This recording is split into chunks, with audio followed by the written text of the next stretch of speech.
Hello and welcome to Physical Attraction. This is going to be a fun special bonusy episode to go with our Thermodynamics series.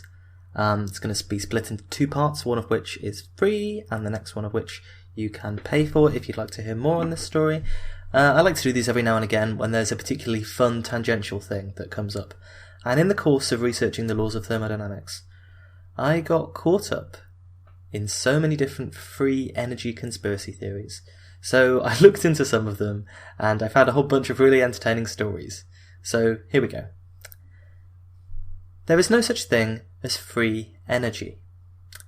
If there is one argument for scientific literacy being such an important topic, it's the fact that in the modern world, people still fall for free energy scams and perpetual motion machines, despite the laws of thermodynamics, which have been verified time and time again by experiment, being very, very clear on this point. It's perfectly true that we don't yet understand everything about physics, but I would just like to point out a couple of super obvious facts. If it were possible to obtain huge amounts of free or clean energy without going through some super complicated process, it's quite likely we would have found out by now. If anyone has a working device that they can demonstrate under reasonable test conditions and that can be reproduced, they really don't need your investment. They're about to become insanely rich, and would likely seek real money from high-tech venture capitalists. So please, please, please, please, please do not fall for this scam. A lot of people talk about how scientists should have an open mind. And it's true, we all should. But there comes a point, perhaps the 50th time, when someone claims to have constructed a wheel that will spin forever, you're allowed to show a little bit of exasperation. There should be a fourth law of thermodynamics tacked onto the other three. No, you really, really, really, really can't win. Please be sceptical of any claims that you can. And you see all of these conspiracy theorists, they always say this is evidence of scientific dogma. Well, this scientific dogma is evidence-based dogma, because there have been hundreds, if not thousands, of claims of devices that do just this, and guess what? None of them has ever been substantiated, because it contradicts everything we know about physics, and every experiment that has ever been conducted. With that in mind, while I was researching the thermodynamics episodes, I came across a whole bunch of really entertaining stories about people who have claimed to have a perpetual motion or free energy, which kind of amount to the same thing because, as you probably remember from the thermodynamics episodes, perpetual motion means there's no losses, which is close to a free source of energy because everything has losses. You guys should know by now that I really can't resist a lurid tangent. I have so many lurid tangents in this show, I should open up a lurid tangent shop. So for your listening pleasure, here are some tales from the annals of free energy. Some are crackpots, some are genuine but mistaken scientists, and some are out-and-out hoaxsters. Enjoy. In 1812, a travelling inventor called Charles Redheffer appeared in Philadelphia. He claimed to have developed a special generator that could power other machines. He showed curious onlookers, for a fee of $1, his machine, which he claimed was powering another connected machine. By the way, some sources report that he charged men $5 and women $1, or even allowed women in for free. So maybe today's physics-based chat-up line should be, "Hey baby, do you want to see my perpetual motion machine?" There's no way that should be misinterpreted. By the way, I think any claims of perpetual motion in the bedroom should be met with exactly the same amount of skepticism as claims of free energy in the lab. You've got to generate heat somewhere. Anyway, back to dodgy Redheffer's dodgy schemes. Supposedly, the two machines that were linked together allowed one to power the other. I mean, I love this as a scheme. It's practically like saying, look, if you ignore the power cord and the massive energy infrastructure behind it, the lamp lights itself. But engineers noticed that the gears were worn the wrong way round if this perpetual motion machine were truly driving the other one. Turns out you could get this effect if your machine contained a little clockwork motor. So they tried to expose his scheme by hiring an engineer called Isaiah Lukens to build a similar machine, which they used a hidden clockwork motor in as a power source. And this is where it gets brilliant, because Redheffer, showing an amazing amount of gullibility for a scammer, apparently believed that the machine was real and offered to buy the device. Seriously, they build a machine to trick this guy into thinking that it's real. The guy was supposedly like, wow, I only claimed to have perpetual motion, but these guys actually managed it. I'm rich, richer than astronauts. Dodoy. So after the good people of Philadelphia got sick of him, Charles Redheffer set up shop in New York City with another, almost identical device. Robert Fulton exposed Redheffer's fraud when the device was exhibited at a special display in New York. He thought he heard mechanical motion, and ripped away some floorboards to reveal a hidden wire made of catgut. On closer examination, it was revealed that the true source of the power was, quote, a poor old wretch with an immense beard, who appeared to have suffered long imprisonment, according to Fulton's biographer. Literally, there was some old guy turning a handle to power the machine. As crackpot perpetual motion machines go, locking up an old man to turn a crank for you is spectacularly unsophisticated. Charles Redheffer, the Scooby-Doo villain of perpetual motion, 4 years later, as late as 1820, was getting patents for a device to produce power. But unfortunately, the patent was lost in the Great US Patent Office fire of 1826. I know it sounds like I'm making that up, but there was a Great US Patent Office fire of 1826, and patent historians constantly lament it.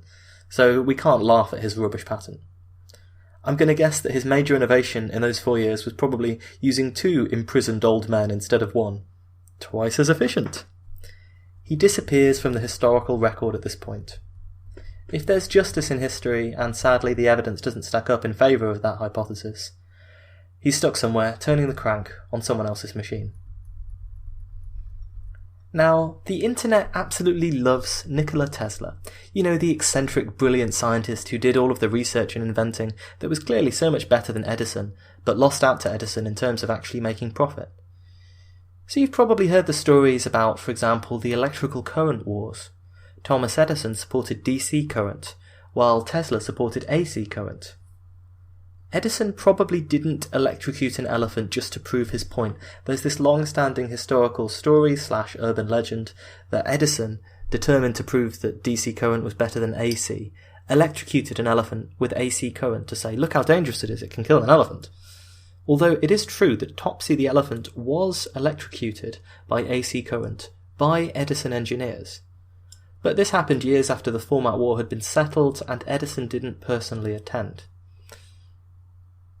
Anyway, Tesla, who was honoured by giving his name to the SI unit of magnetic flux density, has taken on this mythical status in popular culture. Part of this is down to his eccentricity. He left behind all kinds of papers, crazed schemes and inventions, and it was always very difficult to figure out which of them was real and which of them wasn't.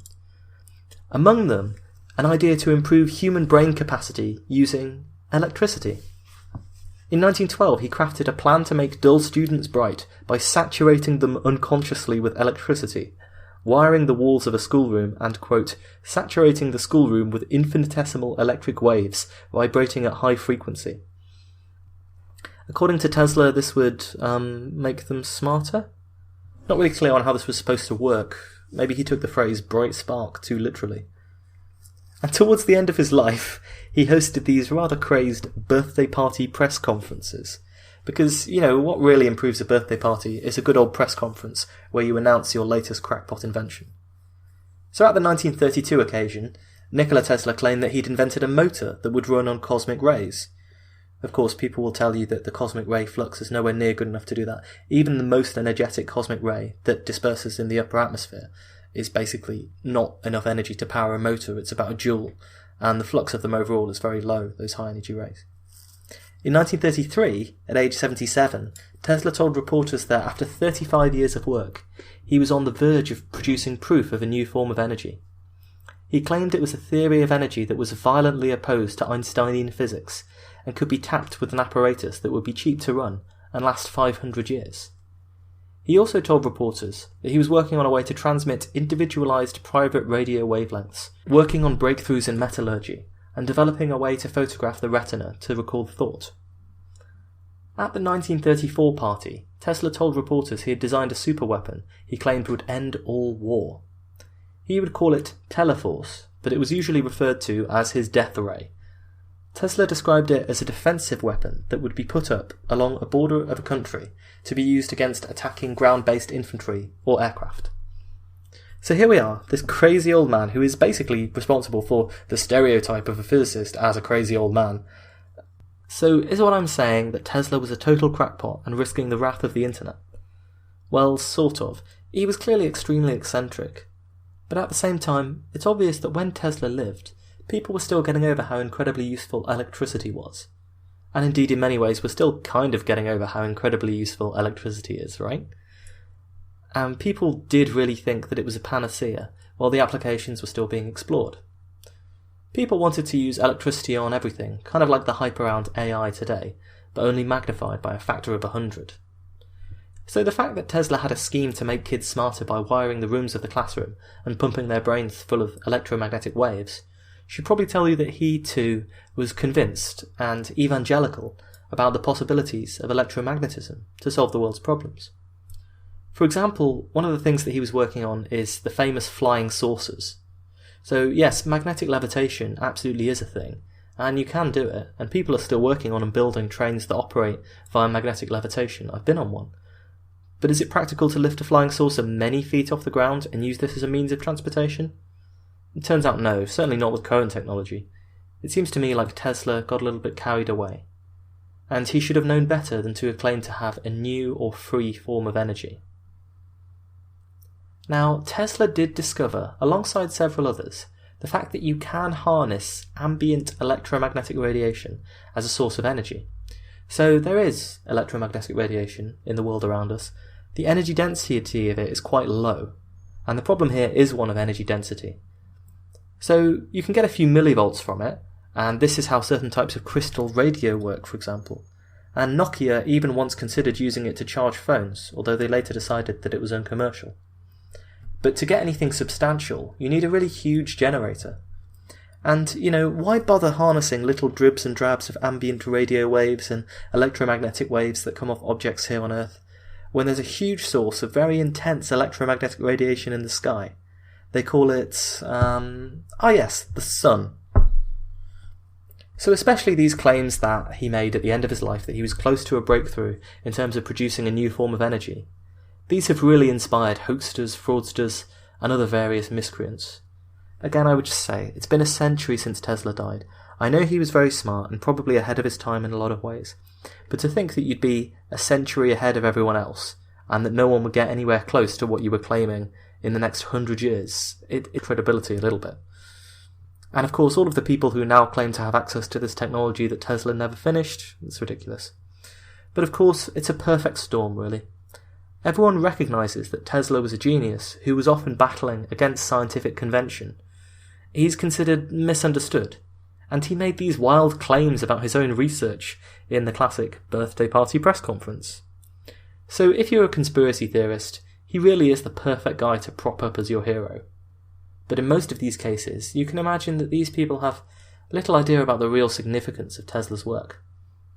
They just want to borrow some of his scientific credibility to hawk their ludicrous schemes. It'd be like me trying to get published by claiming to have found a lost Shakespeare manuscript. And you can tell in a lot of ways that these people are fraudsters, the people who claim to have Tesla's technology. One such fraudster was a guy who clearly understood the zeitgeist. In the 1950s, people were obsessed with flying saucers. Saucers? You mean the kind from up there? As they would say in the brilliant Ed Wood film Plan 9 from Outer Space. For some reason, with a few big abduction stories and so on, there was a real thread of belief that flying saucers had visited Earth, and that the military was keeping the technology a secret from the rest of the population. This is a thread that you find throughout these conspiracy theories. I read an amazing one the other day that managed to somehow marry this idea that Tesla found free energy and the government repressed it for reasons, with another great conspiracy theory, which is that of 9/11 truth. And their argument was that, you probably heard the classic 9/11 truth conspiracy theories that say the impact of the planes on the Twin Towers wasn't sufficient to bring down the buildings and something else must have been going on, like a controlled demolition. Well, this particular conspiracy theorist believes that not only was there a controlled demolition, but no natural demolition could do it, and in fact it's evidence that they deployed Tesla's free energy source to create a sort of free energy bomb that brought down the Twin Towers. And in some ways you have to admire the lunacy of combining these two conspiracy theories in such an out there way. I mean, it's like the lizard people and the Illuminati and the New World Order and the Bilderberg Group were probably all behind it. That sounds about right. But anyway, in the 1950s, with the flying saucer craze and all these abduction stories coming to light, people did believe that flying saucers had visited Earth. A big fraction of people believed it. Enter Otis T. Carr. Otis Carr claimed to have a spaceship that could travel to the moon and return in less than a day. It was powered by the revolutionary Ultron electric accumulator, which would be activated upon entering outer space, which would fuel the return journey. And he managed to fool many into parting with large sums of investment for his flying saucer schemes, with one witness saying, "For all most people know, he might well be a great scientist. After all, he's completely unintelligible, isn't he?"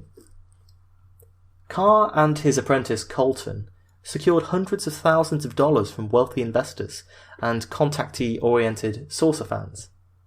Perhaps he was so successful in his scheme because he knew how to pick a good gullible mark. If these people already believed in flying saucers and alien abductions, despite the lack of credible proof, perhaps they'd also believe that he'd managed to build one. One of the more colourful investors was Warren Goetz, who claimed to be an actual space person. Warren wasn't born, you see. Instead, he materialised in his mother's arms as a spaceship hovered overhead. Another associate, Margaret Storm, wrote a secret, unauthorised biography of Tesla, who turns out to have been a Venusian, apparently, according to Margaret.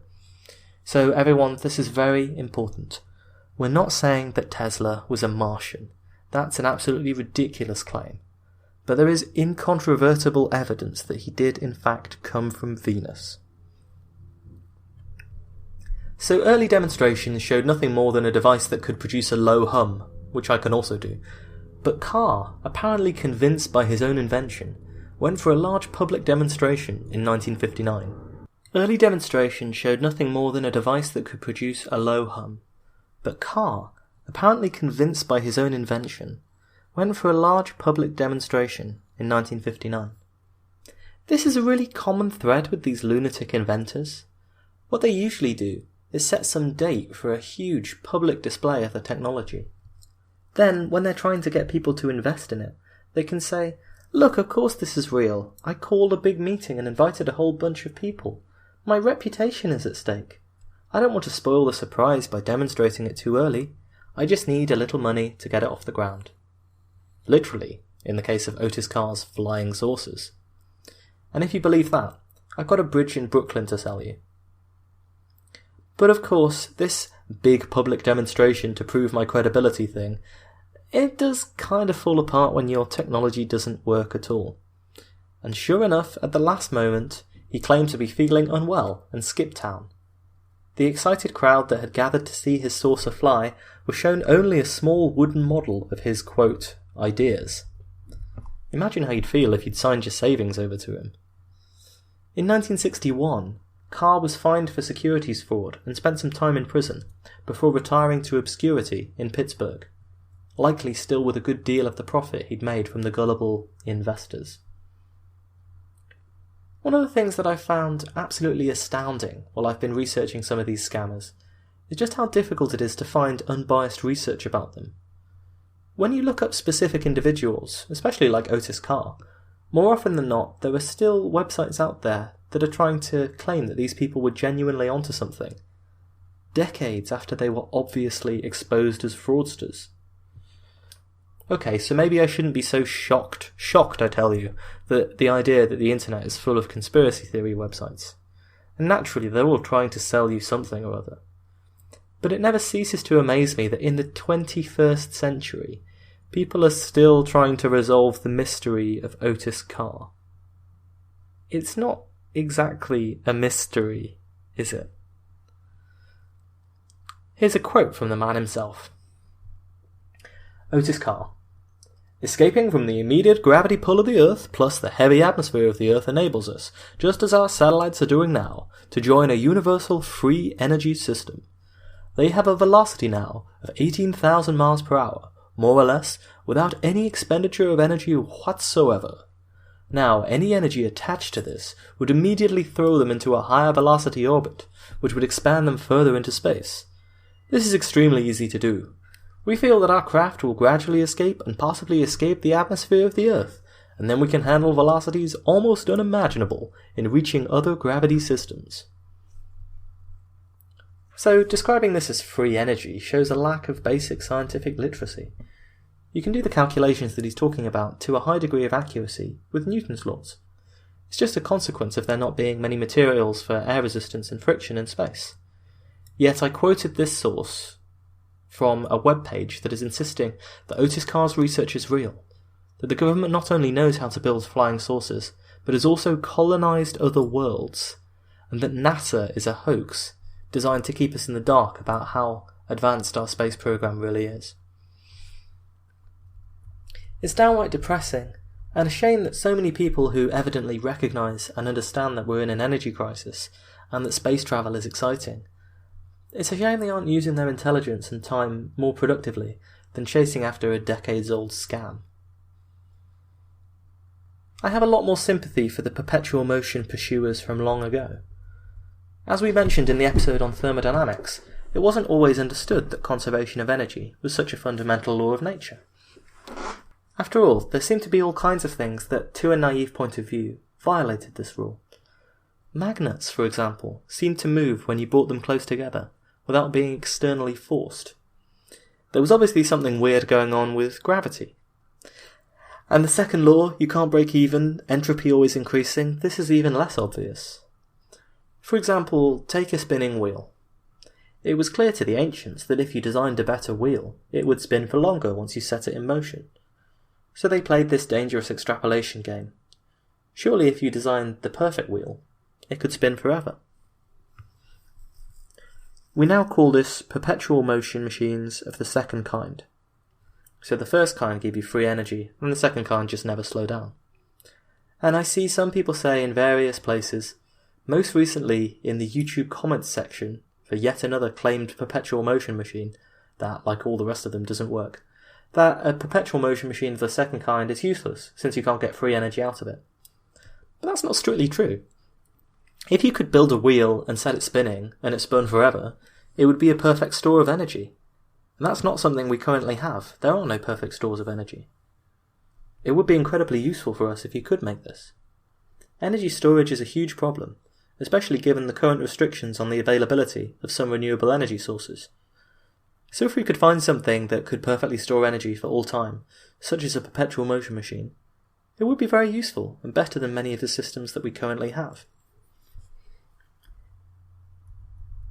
Indeed, to store energy, some people still use big spinning flywheels. It's just a wheel, you set it spinning and it keeps spinning because it conserves its angular momentum. The only problem is that even if you do your best to make them as frictionless as possible, they'll still spin down over time, as air resistance, friction and so on robs you of your rotational kinetic energy. But flywheels can be very effective for shorter term energy storage. A classic example is some of those new systems you can get in cars, maybe you've seen them advertised. You know, the ones that convert some of your braking energy into charging the battery, or save it?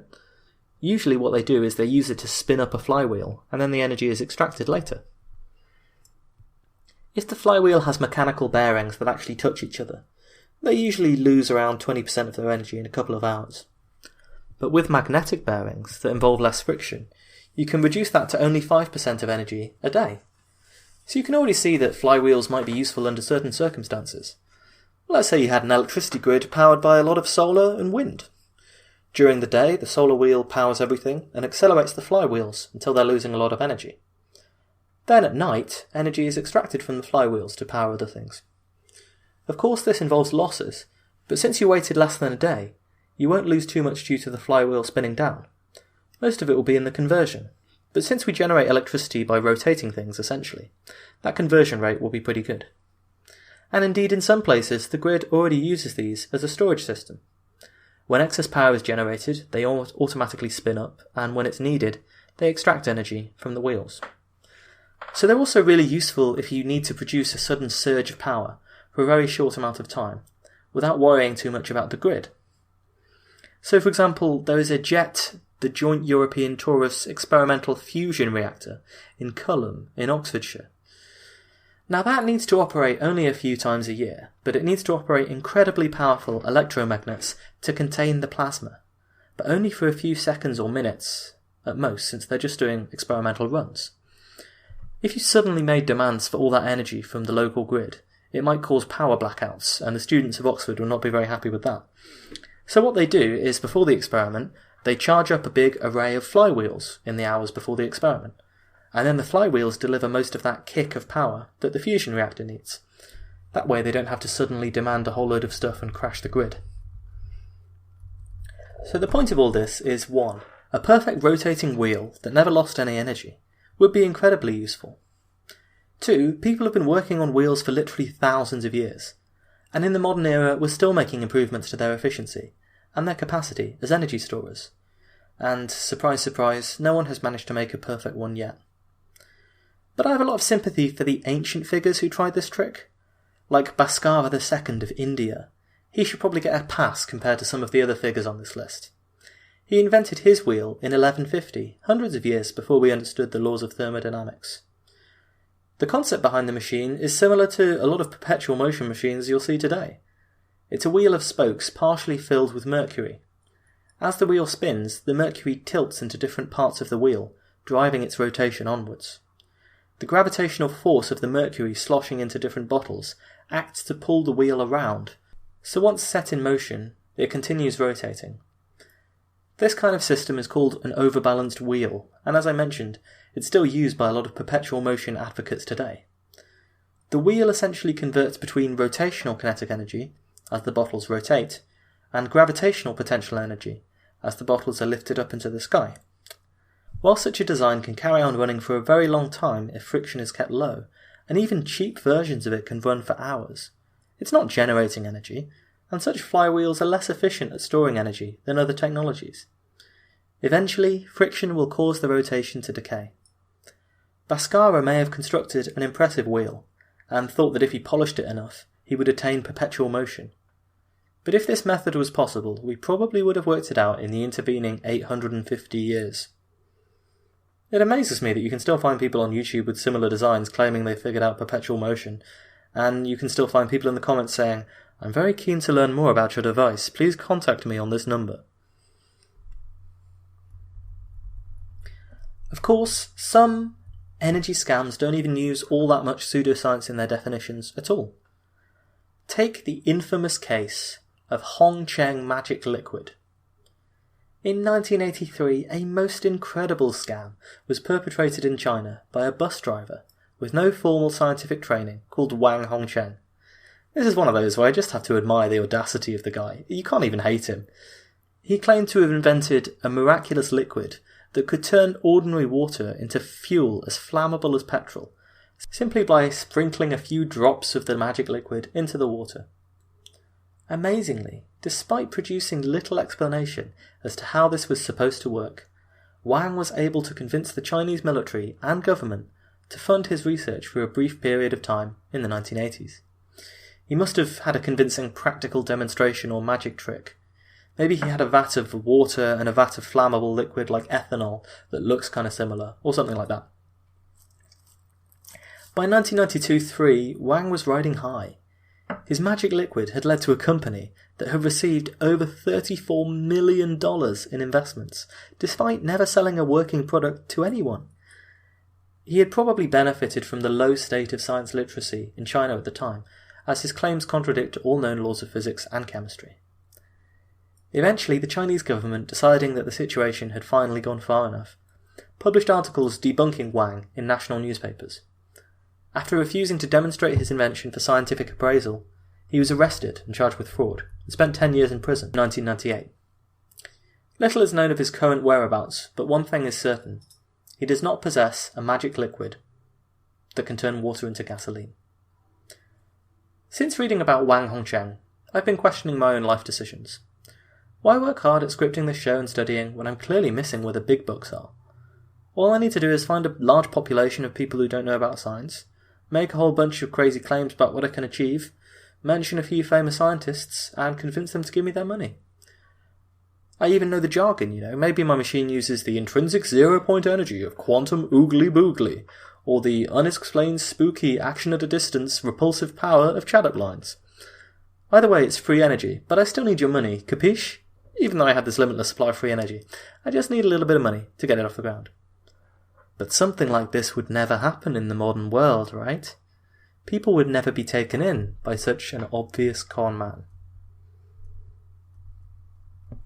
Okay, satire aside, yes, this absolutely still happens in the modern world, and people still make incredible amounts of money. I know that the tech world still has potential for fraud and manipulation.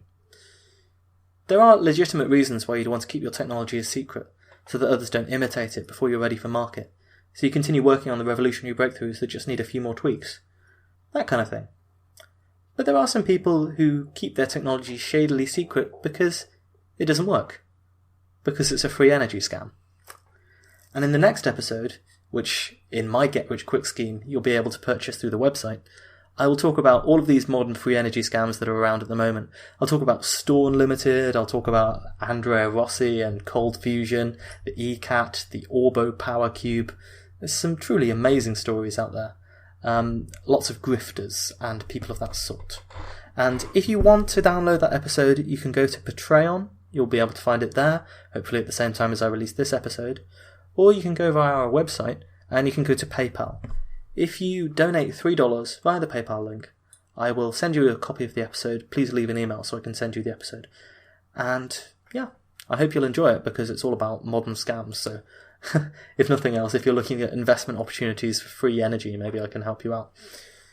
Until next time then, I hope you enjoyed this fun little diversion, and I hope that you see me in a few minutes at the bonus episode. Take care, and don't invest in any free energy scams, please. That's all for today, but if you want more, visit the website www.physicspodcast.com, where there'll be instructions on how to get the bonus episode. I'll see you soon.